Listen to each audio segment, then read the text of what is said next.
Praise the lord. యెషయా గ్రంథము 55 అధ్యాయం 3 చెవియొగ్గి నా యొద్దకు రండి, మీరు వినిన ఎడల మీరు బ్రతుకుదురు. దేవుని యొద్ద ఏమి దొరుకుతుందో మనం ఈ వీడియోలో తెలుసుకుందాం. దేవుని యొద్ద విశ్రాంతి దొరుకుతుంది. పాప ప్రయాసలో ఉన్న వారికి ప్రతి ఒక్కరికి విశ్రాంతి దొరుకుతుంది, రక్షణ దొరుకుతుంది, కృప దొరుకుతుంది, సంపూర్ణమైన విమోచన దొరుకుతుంది.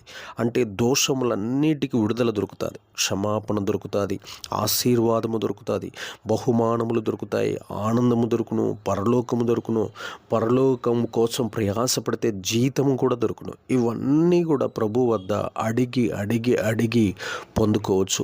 ప్రార్థనలో మనం గనక అడిగి పొందుకుంటే ఇప్పుడు చెప్పినవన్నిటిని కూడా ప్రభువు దగ్గర ఆయన ధారాళంగా దయచేయటానికి ఆయన సిద్ధ మనసు కలిగి ఉన్నాడు. ఎవరిని త్రోసివేయక ప్రతి ఒక్కరికి రక్షణ, ఆనందం, పరలోకం, జీతం ఇవ్వటానికి సిద్ధమై ఉన్నాడు.